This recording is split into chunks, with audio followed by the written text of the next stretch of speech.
గగన్ వాళ్ళ ఇంట్లో భూమి వాళ్ళ ఇంట్లో మంగళ స్నానాలు ఘనంగా చేయిస్తూ ఉంటారు. భూమి మాత్రం శరత్చంద్ర మాటల్ని గుర్తు చేసుకొని చాలా చాలా బాధపడుతూ, ఏడుస్తూ మంగళ స్నానం చేస్తూ ఉంటుంది. అప్పుడే కేపీ దగ్గర నుంచి శారదకి ఫోన్ కాల్ వస్తుంది. "ఏంటండి చెప్పండి, ఎందుకు ఇప్పుడు కాల్ చేశారు?" అని శారద ప్రశ్నిస్తూ ఉంటుంది. "శారద, నా కొడుకు మంగళ స్నానాల్ని నేను దగ్గర ఉండి చూసుకోలేని దౌర్భాగ్యం నాది. శారద, కనీసం నేను వీడియో కాల్ చేస్తాను. వీడియో కాల్‌లో నా కొడుకు గగన్‌ని నాకు చూపిస్తావా శారద?" అని కేపీ వేడుకోవటంతో అలాగేనండి అని శారద వీడియో కాల్‌లో గగన్ మంగళ స్నానాల్ని కేపీకి చూపిస్తూ ఉంటే, కేపీ ఆనంద బాష్పాల్ని కారుస్తూ చాలా చాలా సంతోషంగా చూస్తూ ఉంటాడు. తర్వాత మీరా చాలా కోపంగా శారద వాళ్ళ ఇంటికి వస్తుంది.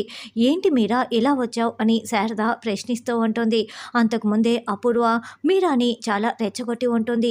"పెళ్ళికి ముందే మీ ఆయన ఆ శారద ఇంటికి ఇలా వెళ్ళి వస్తూ ఉంటే పెళ్ళైన తర్వాత ఇక ఏం జరుగుతుందో నీకు అర్థమవుతోందా?" అని బాగా రెచ్చగొట్టి పంపించటం వల్ల మీరా నేరుగా శారద దగ్గరికి వచ్చి, "నువ్వు మా ఆయనకి వెంటనే విడాకులు ఇచ్చేయాలి. నీ కొడుకు గగన్ మీద ఒట్టేసి చెప్పు.